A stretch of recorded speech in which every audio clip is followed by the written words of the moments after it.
At ayan po mga ka-crypto, simulan po natin ang video na ito sa pagtalakay sa mga malalaking kaganapan na nangyari ngayon sa crypto market. At yan, ang unang kaganapan po ngayon ay tungkol po sa White House Advisor. Ayan, bakit po sinasabi ng White House Advisor na kailangan ng kompromiso sa crypto bill? Ayan. Ayan po kay Patrick Witt. Siya po ang Executive Director ng President's Council of Advisors for Digital Asset ay may isang bagay daw na malinaw. Darating ang crypto market structure bill. Hindi kung darating, kundi kailan. Pero para umusad ito sa Senado, kailangan po ng kompromiso. Sinabi niya mismo na ilusyon ang paniniwalang pwedeng tumakbo ang isang multi-trillion dollar industry ng walang malinaw na regulatory framework. Para kay Witt, mas mabuti na ang isang maayos pero hindi perpektong batas kaysa sa wala. Dahil kung hindi ito maipapasa ngayon, may panganib na mas punitive ang susunod na bersyon, lalo na kung magbago ang political control. Ngayon ay paano naman po naaapektuhan ng crypto bill ang market sentiment? Kapag narinig ng market ang salitang kompromiso, kadalasan iniisip ng retail ay negatibo. Pero sa institutional side, iba po ang basa. Ang kompromiso ay stability. Ang stability ay predictability. At ang predictability ay green light para sa malaking kapital. Totoo, may ilang lobby groups tulad po ng Coinbase na hindi po masaya. Lalo na sa mga probisyon na pumipigil sa mga stablecoins at saka decentralized protocols. Pero sa macro lens, mas masama po ang regulatory vacuum. Ang market po ay mas natatakot sa uncertainty kaysa sa restrictions. Kaya habang pinagtatalunan ang detalye, ang simpleng katotohanan na may batas na paparating ay unti-unting nagpapakalma sa mga long-term investors. Ang sunod naman na malaking balita ngayon ay ang tungkol sa CFTC. Ayan, bakit nga ba mahalaga ang bagong crypto advisors ng CFTC? Habang ang Kongreso po ay nagdidebate, tahimik namang naghahanda ang CFTC. Si Michael Selig, siya po ang chairman ng US Community Futures Trading Commission, ay nagtalaga po ng 2 senior advisors na may malalim na karanasan sa crypto regulation. Isa rito si Michael Passalacqua. Siya po ay dating abogado ng Simpson, Tucker, and Bartlett. Hindi ito random hire. Si Passalacqua ay may background po sa crypto asset capital markets, custody, at saka regulatory structuring. Siya rin ang tumulong sa legal work na nagbigay daan para payagan ang state chartered trust companies bilang crypto custodians. Ibig pong sabihin nito, mas handa ang CFTC sa mas malaking papel sa digital assets. Ngayon ay ano po ba ang sinasabi ng mga hiring na ito tungkol sa future regulation? Ang pagkuha po kina Michael Passalacqua at saka Carl Mitchell ay hindi simpleng expansion ng staff. Ito ay signal ng intensyon. Sinabi po mismo ni Michael Selig na future-proofing ang layunin ng CFTC. Ibig pong sabihin, inaasahan na nila ang paparating na Senate legislation na magbibigay po sa kanila ng mas malawak na kapangyarihan sa crypto markets. Para sa market, malinaw po ang mensahe rito. Hindi po aalis ang crypto sa radar ng mga regulators. Sa halip, mas naging structured at saka formal ang pakikitungo nila dito.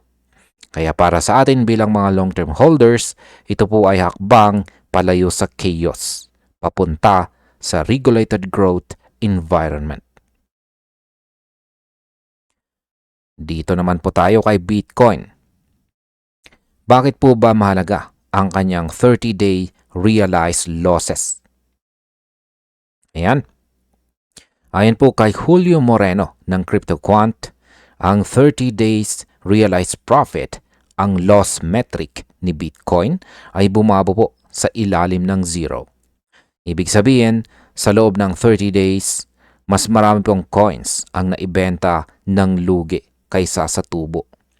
Ito ang unang pagkakataon na nangyari ito mula pa noong late 2023. Importante ito dahil mahigit 2 taon na dominado ng realized profits ang market. Hindi po ito automatic na bearish price signal, pero ito ay isang psychological shift. Ang selling pressure ngayon ay galing po sa mga bumili sa mas mataas na presyo. Ano naman po ang connection nito sa galaw ng gold at saka macro market? Habang humina po ang short-term confidence kay Bitcoin, may isang asset naman na tahimik na umaakyat.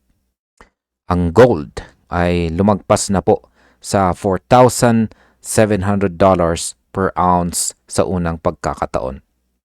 Ito ay malinaw na sinyalis ng risk of behavior. Sa gitna ng geopolitical tensions at policy uncertainty, bumabalik ang ilang capital sa traditional safe havens. Hindi ibig sabihin nito na tinatalikuran na ang crypto. Sa halip ito po ay rebalancing. Kapag ang macro pressure ay tumataas, kahit ang digital gold ay kailangan pong magpahinga muna bago muling lumakas. Sa balitang ito ay pag-uusapan naman po natin kung bakit biglang nagmamadali ang White House sa crypto bill ngayon. Ayan, ang White House mismo ang siyang nagtutulak para maisalba ang US crypto bill kahit may banta na umatras ang suporta ng gobyerno. Ayon po sa mga source, tuloy pa rin ang pressure mula sa loob ng administrasyon kahit maraming industriya ang tumututol. Para po sa atin bilang mga investors at saka holders, hindi po ordinaryong balita ito. Ito po ay signal na ang crypto ay hindi na basta eksperimento lamang. Isa na itong multi-trillion dollar industry na hindi na po pwedeng baliwalain. Kapag ang White House na ang nagmamadali, ibig sabihin may malaking epekto ito sa market confidence, institutional participation at saka long-term valuation ng buong crypto space. Ngayon ay ano po ba ang panawagan ni Patrick Witt sa crypto industry? Yan si Patrick Witt, siya po ang Executive Director ng President's Council of Advisors for Digital Assets. At malinaw po ang kanyang mensahe. Kailangan daw ng kompromiso. Ayon sa kanya, nasa rare moment tayo ngayon kung saan pro-crypto ang presidente, hawak ng Kongreso ang kapangyarihan at parehong SEC at saka CFTC ay may leadership na bukas sa mga digital assets.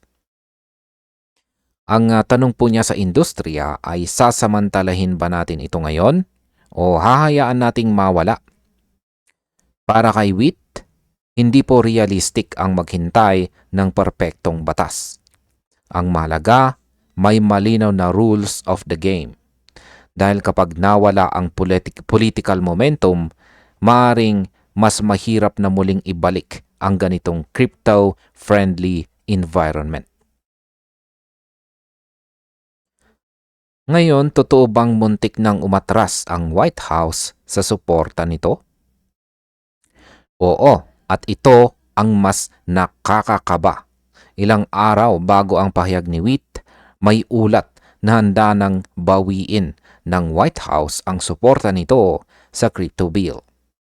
Ang dahilan, paulit-ulit na delay at saka matinding pushback mula sa mismong crypto industry.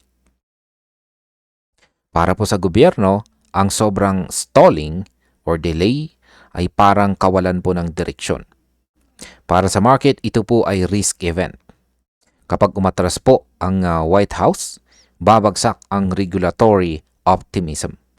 Kaya ang patuloy po na pagtulak ngayon ay parang last call. Isang huling pagkakataon para ayusin ang gusot bago tuluyang lumamig ang political will. Ngayon ay bakit naman po tinira ni Patrick Witt itong si Brian Armstrong ng Coinbase? Ayan, Coinbase. Diretsahan po ang mensahe ni Witt kay Brian Armstrong. Siya po ang CEO ng Coinbase. Pinuna po niya ang pahayag na mas mabuti ng walang bill kaysa sa bad bill. Ayan, rather have no bill than a bad bill.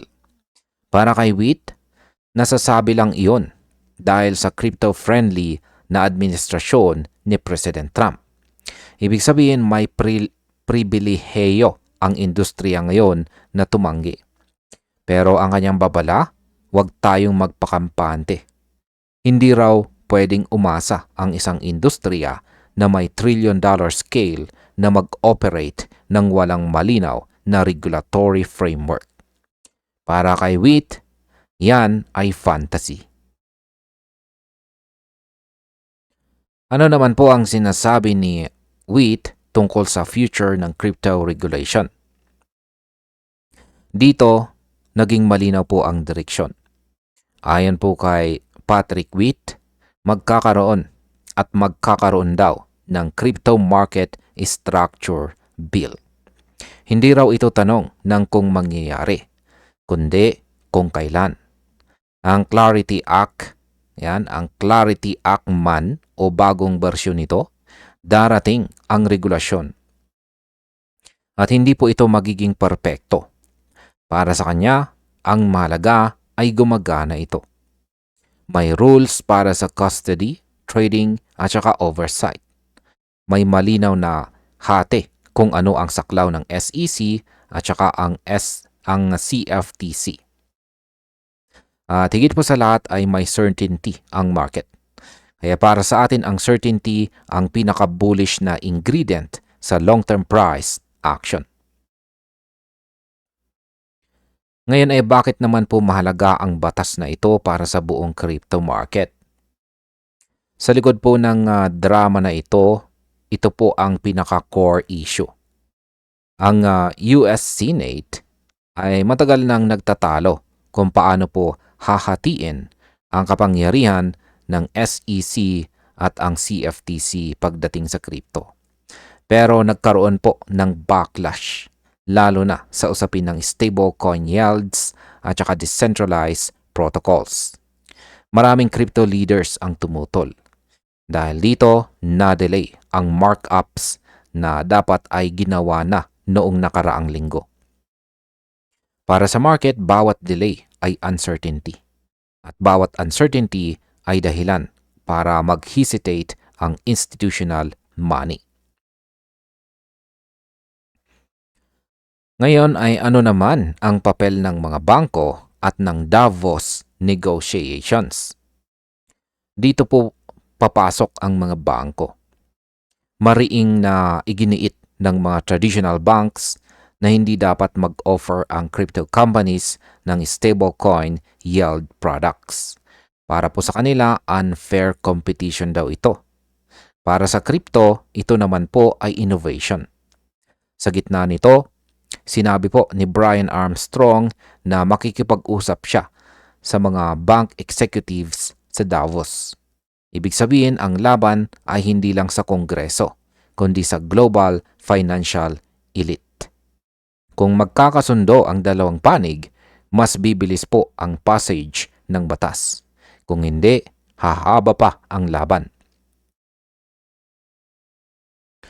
Ngayon, ang masasabi ko naman tungkol dito ay ang itinutulak po ng White House ay hindi tungkol sa politics lamang. Ito po ay tungkol sa future ng crypto sa US. Ang January 27 mark update ng Senate Agriculture Committee ay magiging critical checkpoint. Kapag nagkaroon po ng kompromiso, tataas ang regulatory confidence. Kapag nabigo, babalik po ang uncertainty. Para sa atin, hindi po ito short-term trade signal. Ito po ay long-term structural shift. Kapag malinaw po ang rules, mas lalakas ang institutional inflows. At kapag dumating po yan, ang presyo ay susunod. Ayon po kay Tom Lee ng Fundstrat, ang kasalukuyang crypto crash ay posibleng simula pa lamang. Bumagsak po si Bitcoin sa ilalim ng $90,000 matapos nitong lapitan ang $100,000 na level. Hindi po ito basta normal na pullback, kundi sinyalis ng mas malalim na takot sa market. Para po kay Tom Lee, ang taong 2026 ay maaring magdala ng masakit na pagbaba bago pa dumating ang tunay na bounce. Ito po ang klaseng babala na hindi natin dapat binabaliwala bilang mga traders, investors at saka holders. Ayan po si Tom Lee. Ngayon, ano nga ba ang babala ni Tom Lee tungkol sa 2026 market cycle? Sa isa pong podcast interview kasama si Wilfred Frost, diretsahang sinabi ni Tom Lee na maaring maging mahaba at masakit ang decline ng crypto at saka stock market sa karamihan ngayong taong 2026. Ayon pa sa kanya, ang kasalukuyang fundamentals ay kahawig daw ng nangyari noong taong 2026. Ibig pong sabihin, volatility, uncertainty, at mabibigat na correction ang pwedeng mangyari. Pero mahalagang linawin po natin ito. Dahil kahit bearish po ang tono, hindi po siya totally negative. Naniniwala pa rin po si Tom Lee na may tsansa si Bitcoin na makagawa ng bagong all-time high ngayong 2026. Ngunit bago po ito mangyari, kailangan daw munang dumaan ang market sa pagsubok. Ngayon ay bakit naman po mahalaga ang October crypto crash ayon kay Tom Lee? Binalikan po ni Tom Lee ang October crypto crash kung saan bilyong dolyar na leverage positions ang nabura sa loob lamang ng maikling panahon. Para sa kanya, ang event na ito ay parang sugat na hindi pa ganap na naghihilom. Sinabi niya na kung makakagawa si Bitcoin ng bagong all-time high ngayong 2026, malinaw na tapos na ang deleveraging phase. Ibig pong sabihin niyan ay nailabas na ang weak hands, nabawasan na ang sobrang leverage at saka mas healthy na po ang market structure. Para po sa atin bilang mga holders, mahalagang maintindihan natin po ito dahil ang tunay na bull market ay kadalasang nagsisimula pagkatapos ng sakit. Ngayon ay paano naman po maaapektuhan ang stocks at saka global economy? Hindi lamang po crypto ang tinamaan ng babala. Sapagkat ayon po kay Tom Lee, posible ring makaranas ang stock market ng 15% hanggang 20% na correction. Dagdag pa niya, ang magiging direksyon ng market ay heavily dependent sa policy shifts ng White House. Kung aling sektor ang susuportahan at alin ang mapag-iiwanan, doon dadaloy ang pera. Para sa crypto market, mahalaga ito dahil konektado na ito sa macro economy.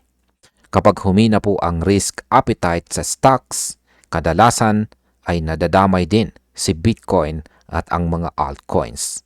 Kaya hindi po ito isolated na event.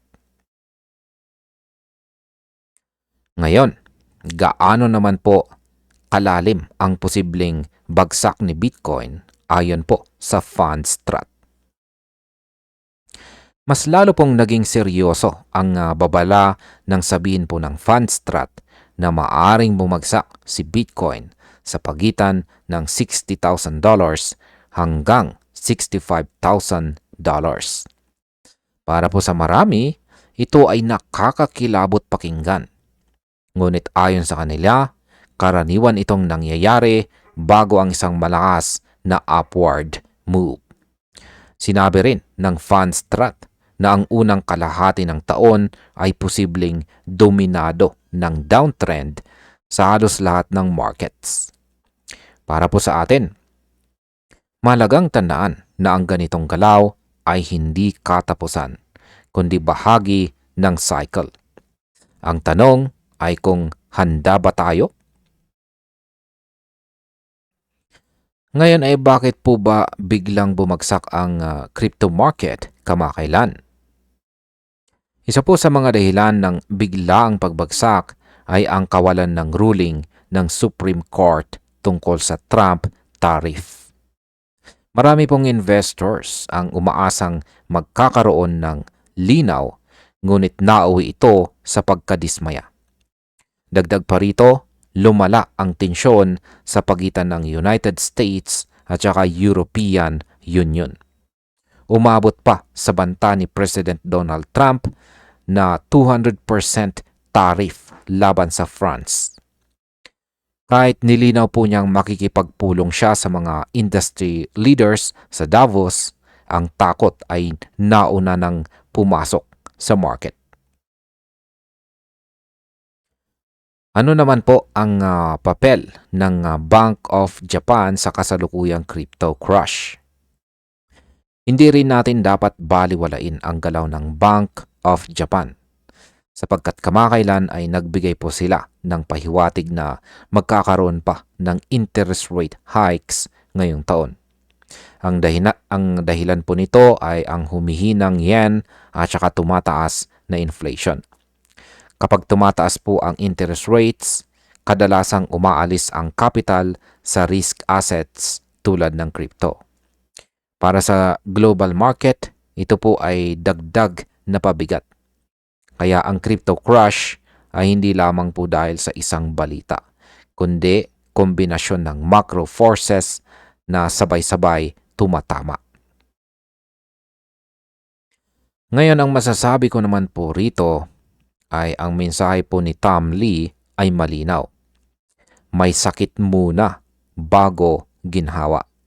Ang crypto market ay dumadaan po sa isang malaking pagsubok. Ngunit hindi pa ito ang katapusan ng kwento. Para po sa atin bilang mga holders, mahalagang maging disiplinado. Huwag po tayong magpadala sa takot at unawain po natin ang mas malaking larawan. Kung tama po si Tom Lee, ang taong ito, 2026, ay maaaring magdala ng matinding volatility. Ngunit may potensyal din na magbukas ng panibagong all-time highs sa huling bahagi ng taon. Kaya ang tanong ngayon ay handa ka ba? Si Dogecoin po ay makakakuha ng major utility boost sa paparating na such Doge payment app. Ayan, paano kung ang meme coin na madalas pagtawanan ay biglang maging totoong pambayad or payment sa araw-araw? Hindi lang pang hype, hindi lang pang tweet, kundi pangbili ng serbisyo, pangbayad sa maliit na negosyo at pangsimula ng sariling sideline. Ito po mismo ang tahimik pero malakas na binubuong direksyon ni Dogecoin ngayon. Habang marami po ang nakatingin lamang sa presyo, may mas mahalagang nangyayari sa likod ng eksena. Meron pong isang app na hindi lang wallet, kundi isang payment ecosystem. At kapag ang isang crypto ay natutong gumalaw sa totoong mundo, dito po nagsisimula ang tunay na value. Kaya ito po ang kwento ng such app at kung bakit po tayo dapat makinig tungkol dito. At ayan, ano nga ba ang kahulugan ng paglabas ng such app para kay Dogecoin? Ayan, ang pag-announce po ng such app ay malinaw po na sinyalis na si Dogecoin ay ayaw ng manatiling meme coin lamang. Sa pamamagitan po ng app na ito, magkakaroon ng sariling payment rail itong si Doge. Wallet creation, pagbili ng Doge, at saka direktang pagbabayad ay nasa iisang lugar. Wala pong third party, walang komplikasyon, at para po sa market, ito ay paglipat mula sa narrative coin papunta sa utility coin. Kaya para po sa atin bilang mga holders ni Dogecoin, mas maraming gamit ay mas maraming dahilan para i-hold or hawakan natin itong si Doge. Kapag ang isang asset ay nagiging kapaki-pakinabang, mas tumitibay po ang demand sa pangmatagalan. Ngayon ay bakit po ba mahalaga ang timing ng rollout sa first half ng 2026? Ang target na launch sa first half ng 2026 ay hindi po minamadali. Ang ibig pong sabihin nito ay pinag-iisipan po ang execution, security, scalability, at saka user experience. Sa crypto, ang minadaling produkto ay kadalasang pumapalya. Kaya ang mahabang development ay positibong sinyales. Para sa market, ito po ay indikasyon na ang House of Doge ay hindi po naghahabol ng hype. Para po sa atin bilang mga investors, ito po ay nagpapakita ng long-term vision. Kapag ang isang project ay may malinaw na timeline, mas nagiging predictable ang growth narrative. At sa ganitong yugto, ang mga matatalinong participants ay nagpuposisyon ng maaga. Paano naman po binabago ng such app ang araw-araw na paggamit kay Dogecoin? Yan, ang such app ay dinisenyo para gawing simple ang paggamit kay Doge. Isang app, maraming function, wallet, buying, at saka payments. Para po sa normal na user, ito ay malaking bagay. Hindi lahat ay marunong gumamit ng complicated crypto tools. Kapag naging madali ang proseso, mas maraming taong susubok. At kapag maraming gumagamit, mas nagiging buhay ang ecosystem. Para sa market impact, ito po ay nagbubukas ng retail adoption, hindi lang traders, kundi ordinaryong tao. At dito po nagsisimula ang tunay na network effect. Ano naman po ang papel ng hustles features sa utility ni Dogecoin? Ang hustle feature ang isa po sa pinaka-underrated na bahagi ng such app. Dito maaring magpakita ng serbisyo ang artist, freelancers, at saka local service providers. At tumatanggap ng bayad gamit si Doge at ito po ay direktang real-world use case.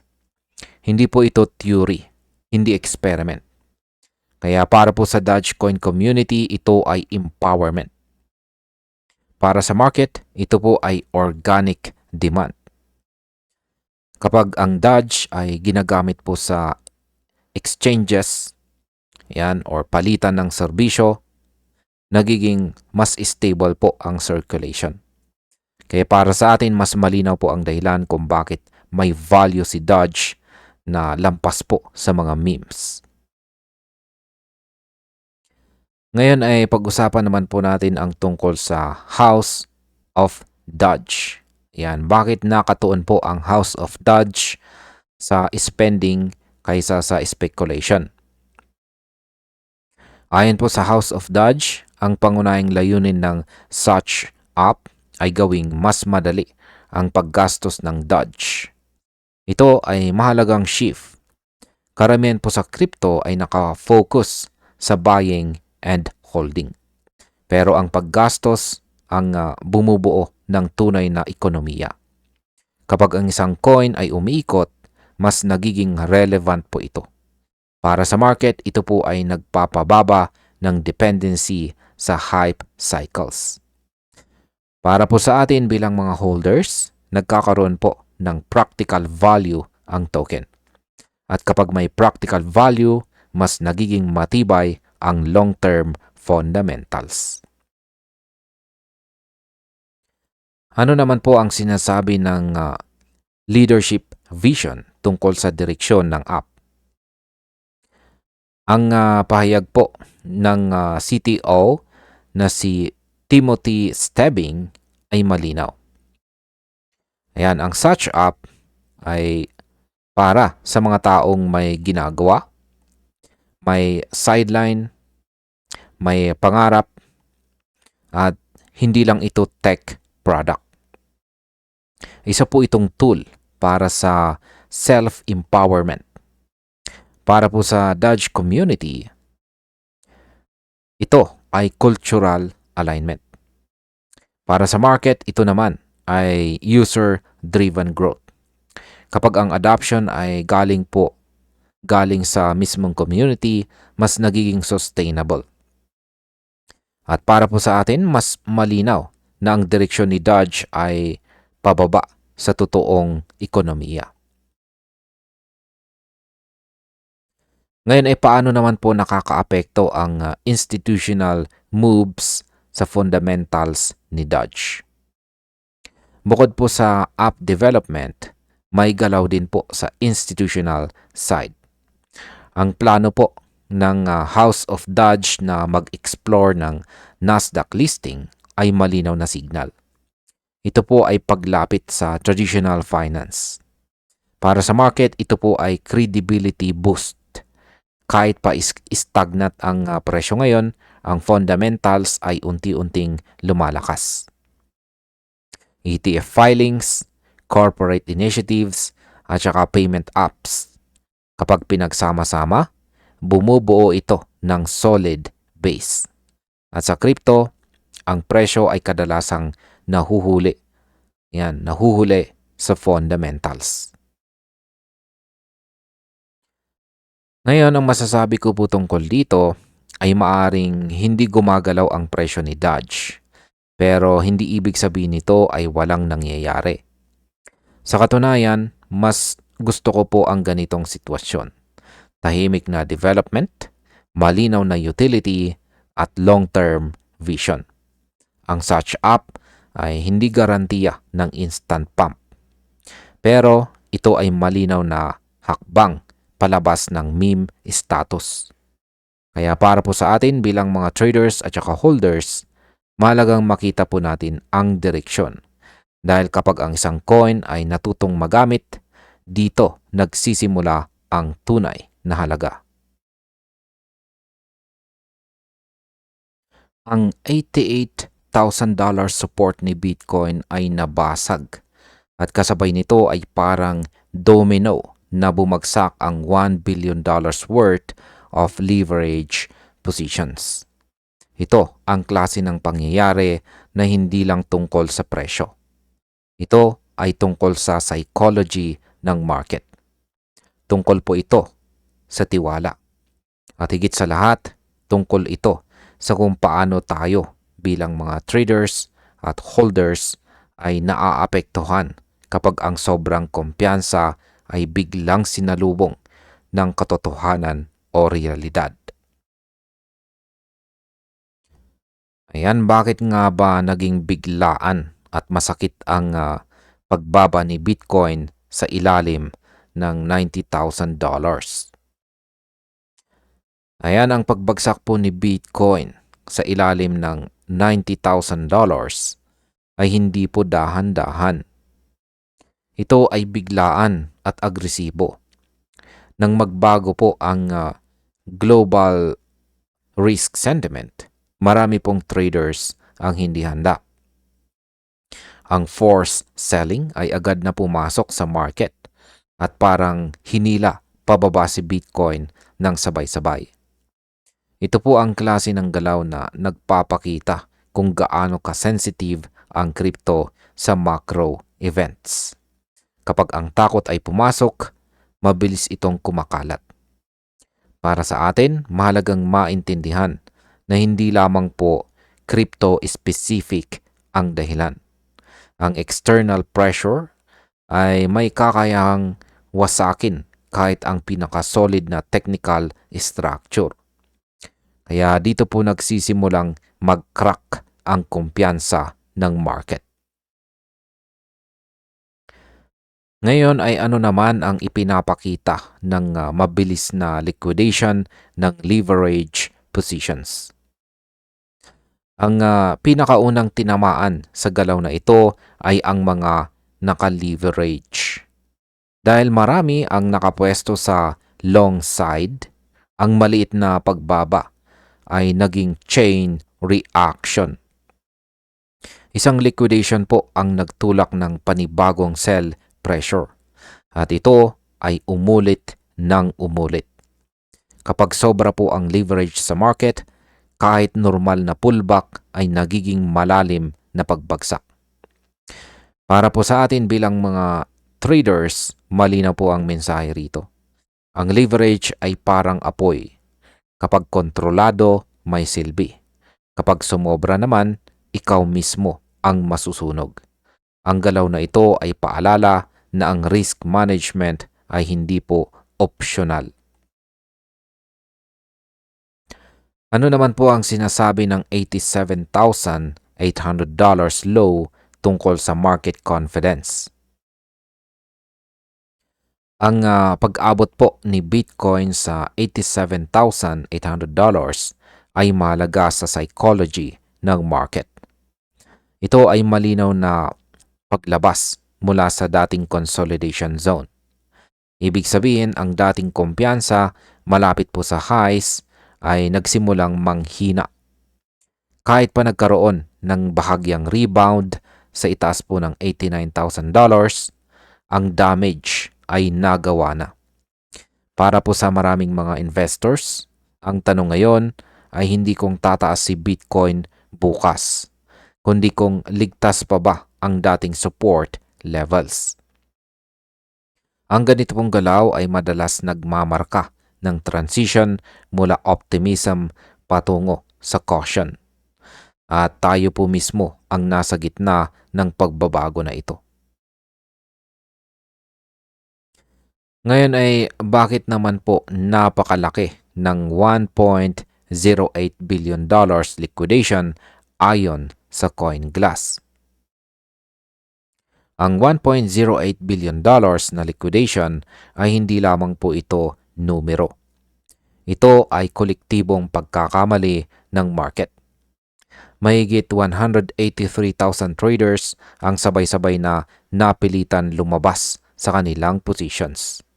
Ipinapakita po nito kung gaano po ka-one-sided ang positioning bago ang pagbagsak. Kapag halos lahat ay nakalong, nawawala po ang balanse. At kapag nawala ang balanse, kunting tulak lang ay sapat na para gumuho ang structure. Para po sa atin, ito ay malinaw na babala. Ang crowded trades ay delikado. Kapag pare-pareho ang iniisip ng karamihan, kadalasan ay may kabaligtarang mangyayari. Ano naman po ang ibig sabihin ng 92% ng liquidations ay galing sa mga long positions? Ang katotohanan ng 92% ng liquidations ay long positions ay nagsasabi ng malinaw na kwento. Halos lahat ay tumaya po sa pagtaas. Kaunti lamang ang handa sa pagbaba. Ang ganito pong imbalance ay nagiging gasolina ng malalakas na dump. Kapag nagsimulang bumagsak ang presyo, ang mga long ang unang pinipiga. At habang sila ay nililiquidate, mas bumababa po ang presyo. Para po sa atin bilang mga traders at saka holders, mahalagang tandaan na ang market ay hindi po palaging reward sa majority. Madalas ang disiplina ay pagiging handa sa downside ang nagliligtas sa capital. Ngayon ay paano naman po nakaapekto ang global risk sentiment sa crypto sell-off? Ang pagbagsak ng crypto ay hindi po nangyari sa vacuum. Kasabay nito ang pagtaas ng tensyon sa global markets. Ang mga usapin tungkol po sa tariff at saka trade policy ay muling nagpasok ng uncertainty. Dagdag pa rito ang sell-off sa Japanese government bonds na nagtulak ng mas mataas na yields.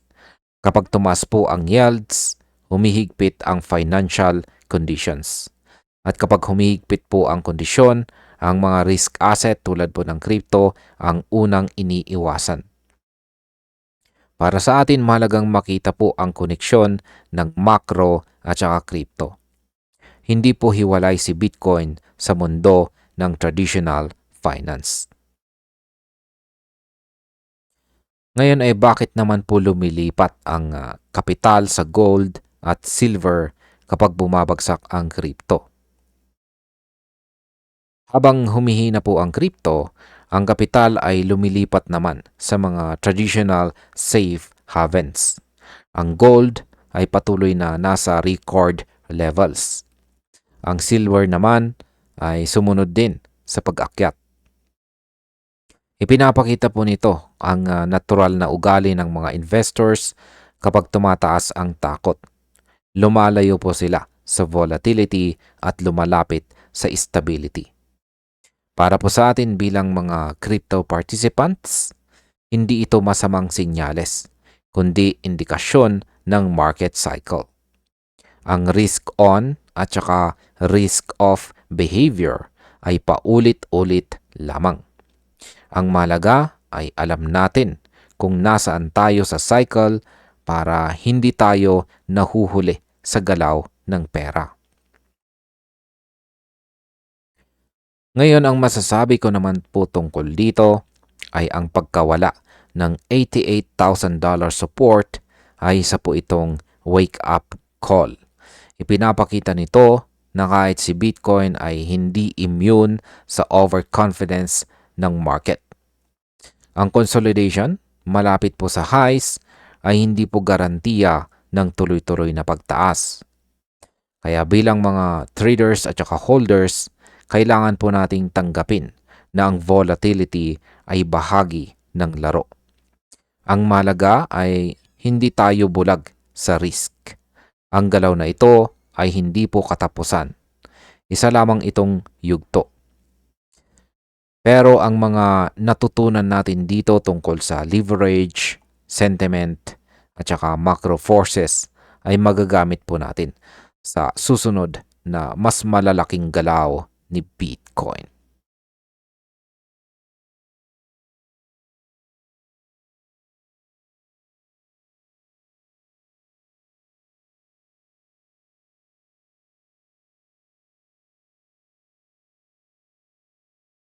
Tahimik pero delikado ang galaw ni Shiba Inu ngayon. Habang maraming traders ang umaasang babawi si SHIB pagkatapos ng pagbaba, may binubuong istruktura sa chart na kadalasang nauuna bago ang mas malalim na pagbaba. Ito po ang klase ng pattern na hindi sumisigaw ng danger. Pero kapag huli mo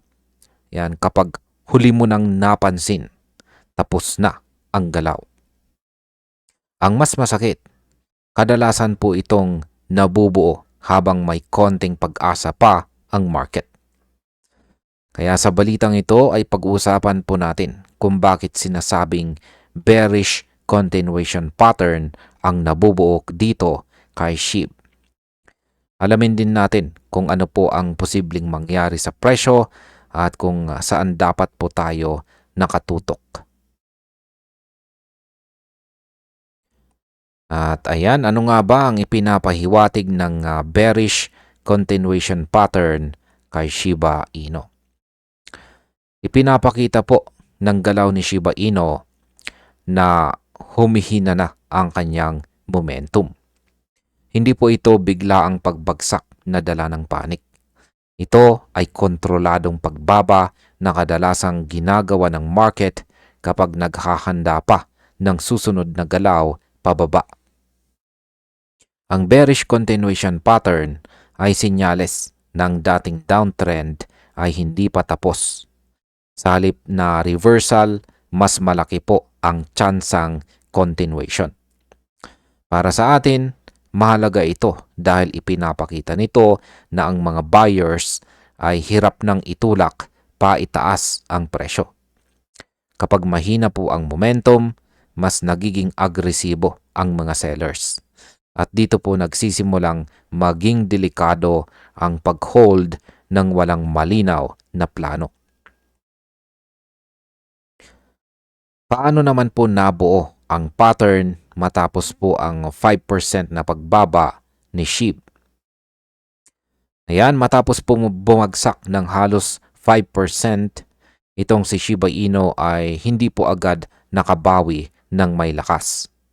Ang pagbaba na ito ay hindi po isolated event.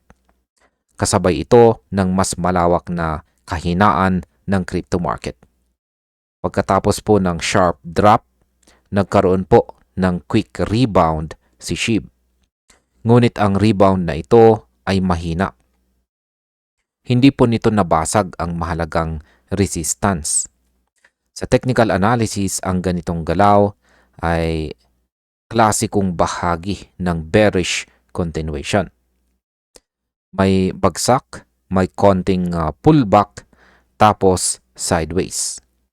Ito ang yugto kung saan maraming traders ang nalilito.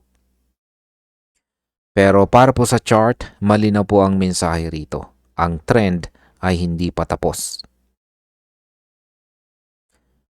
Ngayon ay pag-usapan naman po natin ang presyong 50 digits 81 kung bakit mahalaga ang supply zone na ito. Ang pagtalbog po ni Shiba Inu ay umabot sa isang malinaw na supply zone. Ito po ang area kung saan mas maraming gustong magbenta kaysa bumili. Nang umabot po si SHIB sa bandang 50 digits 81, agad itong tinanggihan ng market. Ibig sabihin maraming sellers po ang nakaabang dito. Ang rejection na ito ay mahalaga dahil ipinapakita nito na ang demand ay hindi po sapat para itulak pataas ang presyo. Kapag paulit-ulit na nare-reject ang presyo sa iisang zone, lumalakas po ang kumpiyansa ng mga sellers. Para sa atin, malinaw itong babala. Hindi po sapat ang simpleng bounce para sabihing ligtas na ulit itong si SHIB. Ngayon, bakit po ba mas nangingibabaw ngayon ang mga sellers kay SHIB? Pagkatapos po ng rejection sa supply zone, tuluyang nakontrol ng mga sellers ang galaw ni Shiba Inu. Mapapansin po sa chart na bawat attempt na umakyat ay mabilis na binabagsak. Ito ay sinyalis po ng dominance. Kapag ang mga sellers ang may hawak ng momentum, mas nagiging mahirap para sa mga buyers na bumawi. Sa ganitong sitwasyon, ang sideways movement ay hindi po pahinga para sa pag-akyat. Ito po ay pahinga bago ang susunod na pagbaba. Para po sa mga traders, delikado ang overconfidence dito. Dahil kapag nag-break pababa ang consolidation, kadalasan ay mabilis at walang babala ang galaw. Ano naman po ang posibleng target price kung magpatuloy po ang bearish structure? Kung hindi po mababasag ang kasalukuyang istruktura, may malinaw po na target si Shiba Inu. Ang unang tinitingnan ng chart ay ang lows noong January 19 sa bandang 50 digits 745. Ayan. Ito po kasi ang pinakamalapit na demand zone. Kapag hindi po ito kinaya ng mga buyers, may mas mababang target pa sa bandang 50 digits 682. Ito po ang lows noong late December. Para sa mga holders, ito ang masakit na bahagi dahil ang pagbaba ay hindi na dahil sa balita, kundi dahil sa structure. At kapag structure ang dahilan, mas mahirap po itong pigilan ng simpleng hype.